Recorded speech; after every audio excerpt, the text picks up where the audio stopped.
옛날 어느 마을에 맹두라는 노인과 그의 아내 복녀가 살고 있었다.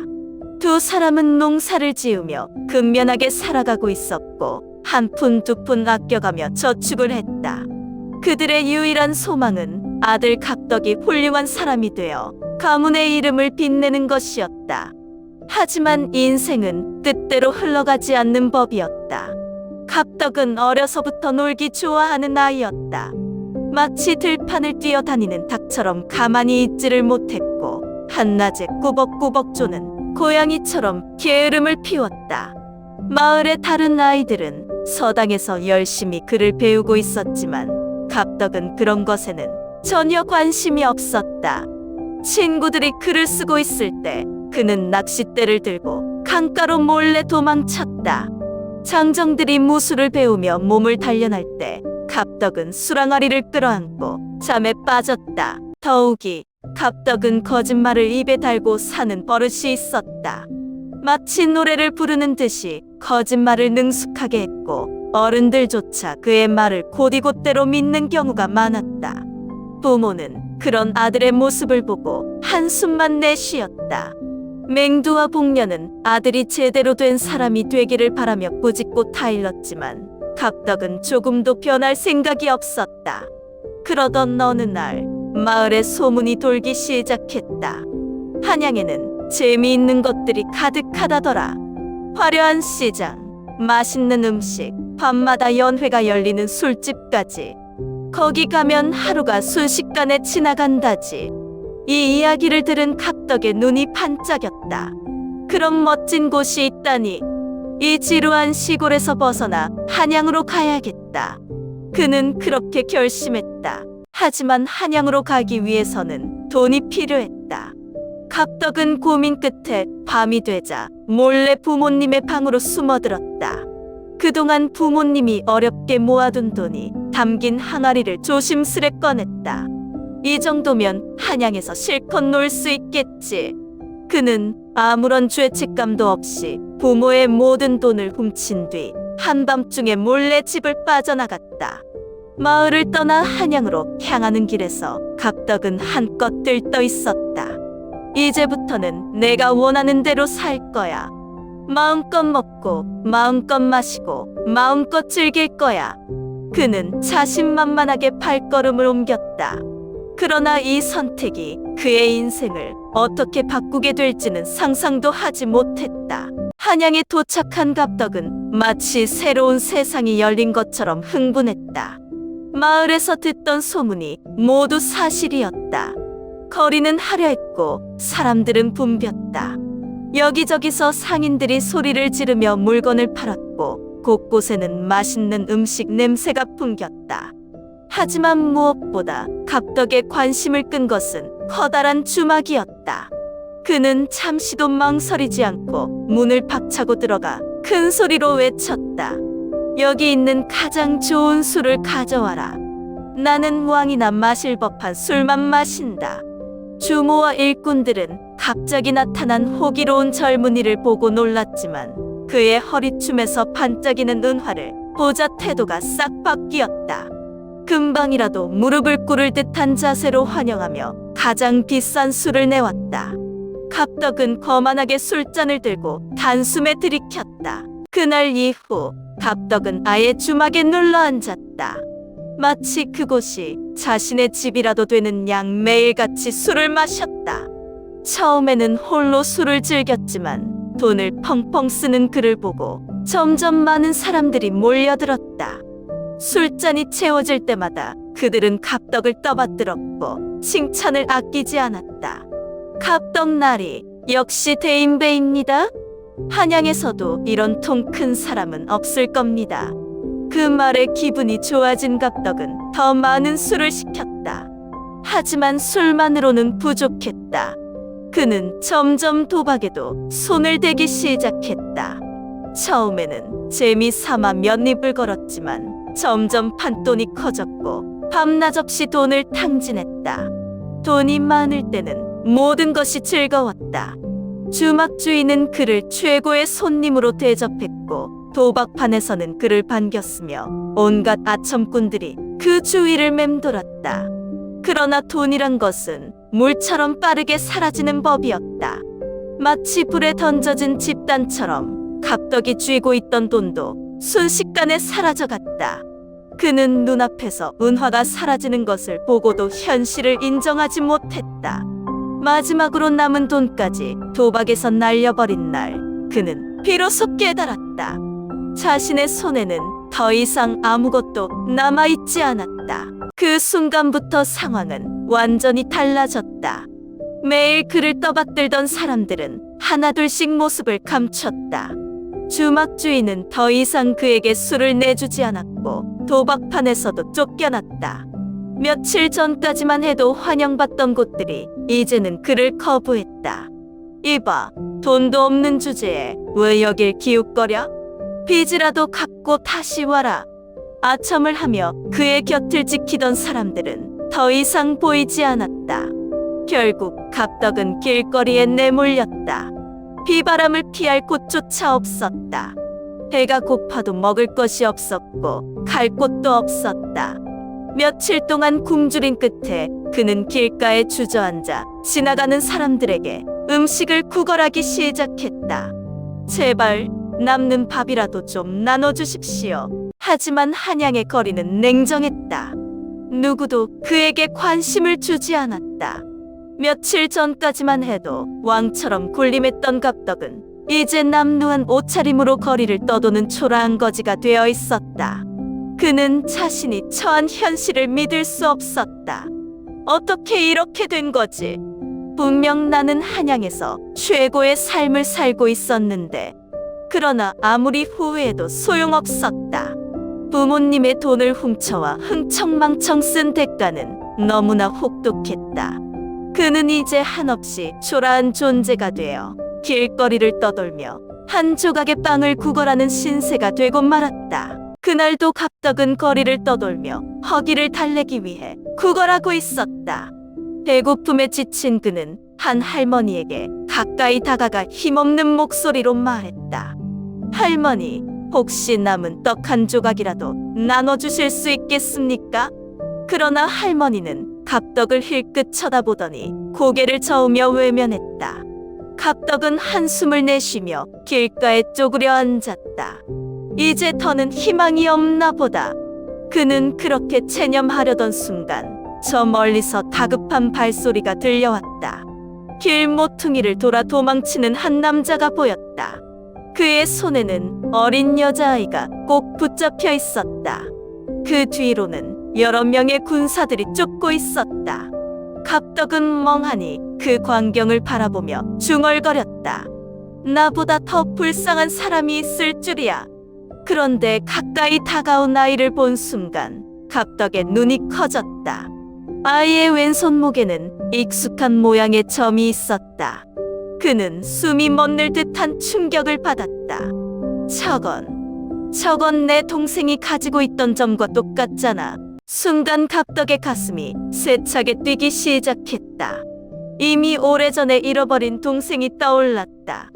어릴 적 헤어진 뒤로 다시는 볼 수 없을 거라 생각했던 가족의 흔적을 이 낯선 아이에게서 발견한 것이다. 그는 혼란스러웠다. 정말로 동생일 리는 없지만 이상하게도 그냥 지나칠 수 없었다. 이건 하늘이 내게 주는 기회일지도 몰라. 갑덕은 이를 악물고 결심했다. 그는 도망치는 남자와 아이를 돕기로 했다. 하지만 어떻게 해야 할까?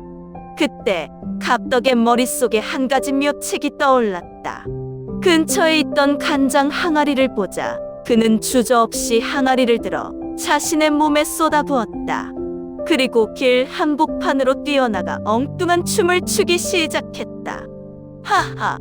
하늘에서 별이 내려온다. 모두 춤춰라. 갑덕은 큰 소리로 외치며 우스꽝스럽게 춤을 췄다. 간장 냄새를 풍기며 길바닥을 구르자 지나가던 사람들은 모두 기겁하며 피했다. 뒤따라오던 군사들도 갑작스러운 광경에 당황했다. 저거 뭐야? 미쳤나? 괜히 엮이면 귀찮아진다. 그냥 가자. 결국 군사들은 갑덕을 이상한 거지라 생각하고 발길을 돌렸다. 그 틈을 타서 남자와 아이는 골목길로 사라졌다. 갑덕은 비틀거리며 땅바닥에 주저앉았다. 온몸에서 간장 냄새가 진동했지만 그는 신경 쓰지 않았다. 남자와 아이가 무사히 도망쳤다는 사실만으로도 뿌듯했다. 그러나 얼마 지나지 않아 갑덕은 현실을 깨달았다. 자신이 가진 돈은 이미 바닥났고 마지막 남은 동전 몇 입으로 간신히 약과 음식을 사서 남자와 아이에게 건넸다. 그들은 감격하며 인사를 하고 사라졌다. 그들을 떠나보낸 후 갑덕은 자신의 처지를 다시금 돌아보았다. 이럴 수가. 이제 나는 저 사람들보다 더 가난한 신세가 되었잖아. 갑덕은 한양에서 완전히 나락으로 떨어졌다. 처음에는 남의 집 마당에서 떨어진 곡식을 주워 먹으며 버렸지만 시간이 지나자 그것마저도 어려워졌다. 배고픔이 극에 달한다. 그는 결국 길가에 자라는 풀을 씹어 삼켰다. 하지만 초라한 거지. 신세로 한양을 떠도는 것보다 차라리 고향으로 돌아가는 것이 낫다고 생각했다. 이제 와서 무슨 낯으로 부모님을 뵐까? 하지만 더는 이렇게 살 수 없어. 결국 갑덕은 맨몸으로 고향을 향해 길을 나섰다. 굶주림과 피로에 지쳐 발걸음은 무서웠지만 고향이 가까워질수록 가슴속 깊이 후회와 두려움이 밀려왔다. 그는 자신이 저지른 짓을 떠올리며 한숨을 내쉬었다. 부모님의 피땀 어린 돈을 훔쳐 도망친 아들을 과연 부모님이 다시 받아줄까? 며칠을 걸어 드디어 마을에 도착한 순간 갑덕은 믿을 수 없는 소식을 듣게 되었다. 무슨 일이 있습니까?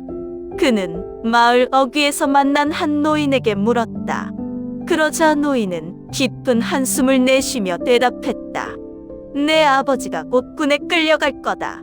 이번에 우리 마을에서 한 명을 내야 한다는데 도망친 사람이 많아서 결국 내 아버지가 대신 가게 됐어. 갑덕의 머릿속이 하얘졌다. 아버지가 군에 간다고. 그는 믿을 수 없었다. 그의 아버지 맹두는 이미 나이가 많았다. 평생 농사일로 허리가 굽고 손이 굳은 아버지가 어떻게 군사훈련을 받고 전쟁터에 나갈 수 있단 말인가? 갑덕은 급히 집으로 뛰어갔다. 집 앞에 다다르자 낡고 허름한 초가집이 보였다. 예전보다 더 초라해진 모습에 가슴이 철렁 내려앉았다. 문을 열고 들어서자 부모님이 앉아 계셨다. 아버지는 수심 가득한 얼굴로 먼 곳을 바라보고 있었고 어머니는 눈물을 닦고 있었다. 아버지, 어머니? 갑덕이 부르자 부모님은 깜짝 놀라며 돌아보았다. 어머니는 아들의 얼굴을 보는 순간 눈물이 왈칵 쏟아졌다. 하지만 아버지의 얼굴은 차가웠다. 내가 이제야 돌아왔느냐? 아버지의 목소리는 깊은 실망이 서려 있었다. 갑덕은 무릎을 꿇고 바닥에 머리를 박았다.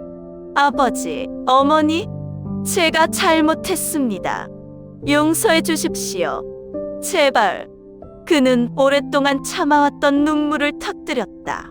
부모님의 돈을 훔쳐 한양에서 방탕한 생활을 하다 빈털터리가 되어 돌아온 자신이 너무나 한심했다. 아버지, 제가 대신 군에 가겠습니다. 그 순간 방 안이 조용해졌다. 어머니는 깜짝 놀라며 아들의 얼굴을 바라보았고 아버지는 눈을 가늘게 뜨고 그를 응시했다. 밖에서 이 소식을 들은 마을 사람들도 하나둘씩 몰려들었다. 저게 지금 무슨 말을 하는 거야? 갑덕이가 군에 간다고. 사람들은 웅성거리며 믿지 못하겠다는 표정으로 갑덕을 쳐다보았다.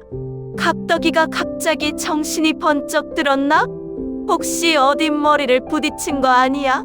그동안 갑덕이 얼마나 게으르고 한심한 인간이었는지 모두가 알고 있었다. 그런 갑덕이 자진해서 군에 가겠다고 하니 믿을 사람이 없었다. 그러나 갑덕의 눈빛은 진지했다. 그는 더 이상 도망치지 않기로 결심했다. 부모님을 위해서 그리고 자신의 잘못을 씻기 위해서라도 반드시 이 길을 가야만 했다. 아버지는 한동안 아무 말 없이 그를 바라보았다. 그러다 이내 깊은 한숨을 내쉬며 입을 열었다. 내가 진심이라면 가거라. 그 말이 떨어지자 어머니는 눈물을 터뜨렸고 마을 사람들은 웅성거렸다. 갑덕은 조용히 고개를 숙였다. 이제 그는 더 이상 예전의 한심한 갑덕이 아니었다. 그렇게 그는 스스로 군에 입대하기로 결정했다. 작은 보따리 하나를 짊어지고 집을 떠나는 날, 마을 사람들은 여전히 믿기 어렵다는 표정으로 그를 바라보았다. 하지만 갑덕은 단단한 결심을 한 듯 한 걸음 한 걸음 뚜벅뚜벅 걸어갔다. 그의 새로운 삶이 이제 막 시작되고 있었다. 군에 입대한 갑덕은 곧바로 현실의 혹독함을 깨닫게 되었다. 이전까지는 게으름을 피우고 농땡이를 치며 살았지만 군대에서는 그런 게 통하지 않았다. 첫날부터 새벽 닭이 울기도 전에 기상나팔이 울렸다. 눈을 뜨자마자 해야 할 일은 달리기였다. 졸린 눈을 비비며 일어나자 이미 다른 병사들은 줄을 맞춰 서 있었다. 모두 달린다. 뒤처지는 놈은 밥도 없다. 지휘관의 고함 소리에 갑덕은 화들짝 놀라며 뛰기 시작했다. 하지만 한양에서 술만 마시고 살던 몸이 갑자기 말을 들을 리 없었다. 얼마 뛰지도 않았는데 다리가 후들거리고 숨이 턱까지 차올랐다. 나 좀 쉬면 안 됩니까? 그러나 그 순간 곁에서 지휘관이 호통을 쳤다. 쉬기는 무슨 쉬어 이 자식. 한양에서 놀다가 왔나 본데 여긴 그런 곳이 아니다. 곧이어 훈련이 이어졌다. 달리기가 끝나면 무술 훈련이었고 그 다음에는 돌멩이를 들고 산을 오르는 일이 기다리고 있었다. 갑덕은 하루 종일 끌려다니며 온몸이 녹초가 되었다. 손바닥과 발에는 물집이 터졌고 근육은 쑤셨다. 그는 속으로 몇 번이나 후회했다. 아니, 내가 왜 여길 온다고 했지? 그냥 도망칠걸. 그러던 어느 날 갑덕은 머리를 굴렸다. 그래, 병에 걸린 척하면 쉬게 해주겠지. 그는 훈련이 시작되기 전 일부러 기침을 심하게 하며 힘없는 목소리로 말했다. 지휘관님, 제가 몸이 너무 안 좋습니다. 오늘 하루만 쉬면 안 될까요? 하지만 지휘관은 갑덕을 한심한 눈빛으로 바라보며 코웃음을 쳤다. 몸이 안 좋다고? 그래, 쉬어도 된다. 갑덕은 속으로 기뻐하며 자리에 앉으려 했다. 그런데 지휘관이 덧붙였다. 하지만 아픈 사람은 약한 몸을 단련해야지. 넌 오늘부터 훈련 2배로 해라. 갑덕은 하늘이 무너지는 기분이었다. 그날 이후 그는 더 이상 핑계를 댈 수 없었다. 군대에서 살아남기 위해서는 오직 훈련을 견디는 수밖에 없었다. 그는 이를 악물고 훈련을 따라가기 시작했다. 매일같이 달리며 체력을 키웠고 무술 훈련을 하며 몸을 단련했다. 처음에는 자꾸만 넘어지고 뒤처졌지만 시간이 지날수록 몸이 점점 단단해졌다. 더 이상 헉헉거리며 뒤에서 처지지 않았다. 오히려 어느새 가장 앞에서 달리는 병사들 사이에 끼어 있었다. 몇 달이 지나자 갑덕은 이전과는 전혀 다른 사람이 되어 있었다. 거울을 보니 한양에서 방탕하게 살던 그 비쩍 마른 몸이 아니었다. 얼굴은 거칠어졌고 팔과 다리는 근육질로 변해 있었다. 이제는 훈련이 두렵지 않았다. 오히려 매일 더 강해지는 자신을 보며 뿌듯함을 느꼈다. 그러던 어느 날 전쟁이 끝났다는 소식이 전해졌다. 더 이상 군대에 있을 필요가 없었고 병사들은 고향으로 돌아갈 수 있었다. 갑덕은 짐을 챙기며 한동안 하늘을 바라보았다. 정말 내가 달라졌나? 그는 마을을 떠날 때에 자신을 떠올렸다. 그때는 지친 얼굴로 초라하게 고개를 숙였지만 지금은 자신감 넘치는 눈빛을 하고 있었다. 고향에 도착했을 때 마을 사람들은 깜짝 놀랐다. 저게 갑덕이야. 아니, 언제 저렇게 컸어? 이전에 게으르고 한심한 갑덕은 온데간데 없었다. 그는 이제 누구보다도 강하고 늠름한 군인이 되어 있었다. 그 모습을 본 부모님의 눈에는 눈물이 고였다. 아버지는 아무 말 없이 고개를 끄덕였고 어머니는 갑덕을 꼭 끌어안았다. 어느 날 갑덕은 오랜만에 집에서 어머니가 끓여준 김칫국을 먹고 있었다. 뜨끈한 국물이 목을 타고 넘어가자 온몸에 따뜻함이 퍼졌다. 고된 군 생활을 마치고 집으로 돌아온 후 이렇게 편안하게 가족과 함께 식사하는 것이 꿈만 같았다. 그런데 갑자기 마을 어귀에서 요란한 말발굽 소리가 들려왔다. 곧이어 마을 사람들이 웅성거리며 집 밖으로 몰려 나왔다. 갑덕도 숟가락을 내려놓고 문 밖으로 나가 보았다. 저 멀리서 갑옷을 입은 군사들이 줄지어 마을로 들어오고 있었다. 마을 사람들은 깜짝 놀라 수군거렸다. 아니, 저건 조정의 군사들이잖아. 무슨 일이지? 혹시 또 마을에서 군인을 차출하려는 건가? 순간 갑덕의 가슴이 철렁 내려앉았다. 설마 또 전쟁이 난 건 아니겠지? 그는 긴장하며 군사들을 바라보았다. 그러나 군사들의 선두에 서 있던 한 남자가 말에서 내려오자 갑덕은 순간 얼어붙었다. 낯설지 않은 얼굴이었다. 기억이 서서히 떠올랐다. 바로 한양에서 자신이 목숨을 걸고 도와준 남자였다. 그는 더 이상 도망자처럼 초라한 모습이 아니었다. 화려한 관복을 걸치고 당당한 태도로 갑덕을 바라보았다. 마치 오랜 친구를 다시 만난 듯한 표정이었다. 갑덕, 정말 오랜만이구나. 그 말에 마을 사람들은 갑덕을 그 남자를 한 번 번갈아 바라보았다. 저 높은 사람이 왜 갑덕을 알고 있지? 모두가 어리둥절한 표정을 지었다. 설마 혹시 그때 도와줬던 그분이십니까? 갑덕이 조심스럽게 물었다. 남자는 미소를 지으며 고개를 끄덕였다. 그래, 내 덕분에 나는 목숨을 건질 수 있었지. 그때 내가 아니었다면 내 딸과 나는 끝장났을 거야. 그 은혜를 어떻게 갚아야 할지 오랫동안 고민했다. 그러자 마을 사람들은 술렁이기 시작했다. 도망치던 사람을 도와준 게 결국 큰 복이 되어 돌아왔단 말인가? 모두가 놀란 얼굴이었다. 그때 남자가 갑덕을 향해 다시 입을 열었다. 그래서 말인데 나는 내 딸을 내 아내로 맞이하게 하고 싶다.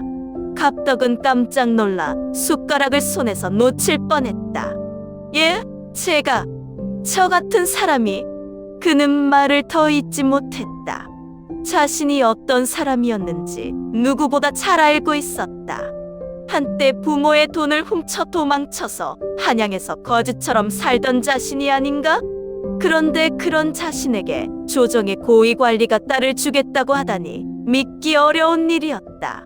그 순간 마을 사람들도 저마다 경악을 금치 못했다. 아니, 저 갑덕이 군에 가더니 운까지 좋아진 건가? 우리 마을에서 게으름뱅이로 소문난 그 갑덕 맞아. 이야, 사람이 변하니까 복이 찾아오는구나. 사람들의 말에 갑덕은 얼굴이 뜨거워졌다. 하지만 남자는 진지한 표정으로 계속 말했다. 내가 과거에 어떤 사람이었는지는 중요하지 않다. 나는 지금의 너를 보고 결정을 내린 것이다. 내가 군에서 돌아와 부모를 지키고 성실하게 살아가려는 모습을 보고 확신했다.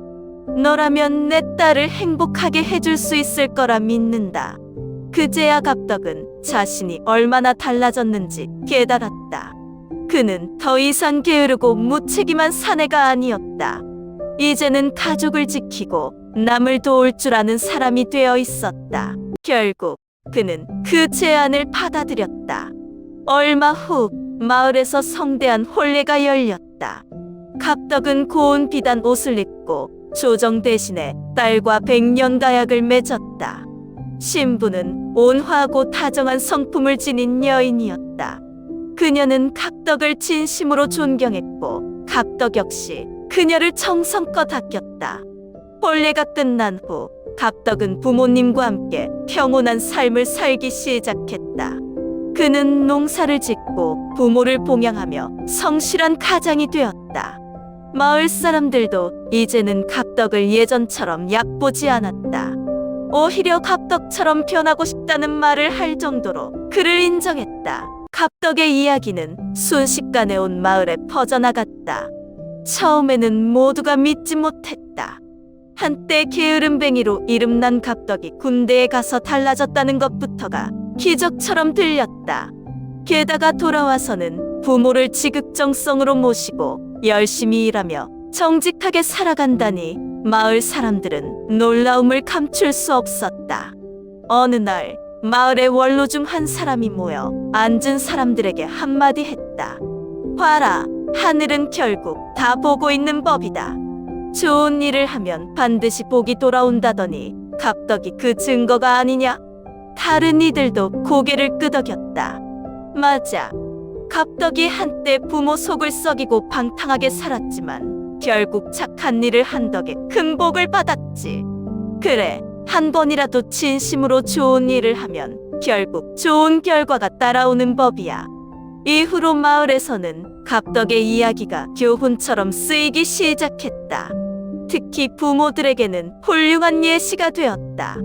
아이들이 글 공부를 하기 싫어하고 마당에서 빈둥거리며 놀 때면 부모들은 말했다. 거기 너 그렇게 놀기만 하다 보면 나중에 갑덕이처럼 거지가 될 줄 알아? 그 말을 들은 아이들은 깜짝 놀라며 곧바로 책상 앞에 앉았다. 또한 젊은이들이 이를 게을리하고 술에 취해 다니면 어른들은 혀를 차며 말했다. 갑덕이가 한양에서 어떻게 살았는지 아느냐? 돈이 있을 때는 좋았지만 결국 남은 건 빈털터리 신세였지. 너도 그렇게 되고 싶으냐? 그 말을 들은 젊은이들은 정신을 차리고 다시 농사일에 몰두했다. 더 재미있는 것은 부모들이 아이들에게 잔소리를 할 때마다 이렇게 말했다는 것이다. 너도 갑덕이처럼 되고 싶으냐? 그러면 아이들은 겁을 먹고 곧장 빗자루를 들고 마당을 쓸기 시작했다. 이제 마을에서 갑덕처럼 될래? 라는 말은 단순한 농담이 아니라 사람들에게 부지런히 살아야 한다는 경고의 말이 되었다. 그렇게 갑덕의 이야기는 오랫동안 마을에서 회자되었고 결국 그는 게으름뱅이에서 성실한 가장이 된 사람으로, 그리고 한때 방탕했지만 결국 바른 길로 돌아온 사람으로 기억되었다. 자, 오늘 밤의 전설은 여기까지입니다. 하지만 아시다시피 모든 이야기는 끝이 아니라 새로운 시작입니다. 그러니까 다음 사연에서 또 만났으면 좋겠어요.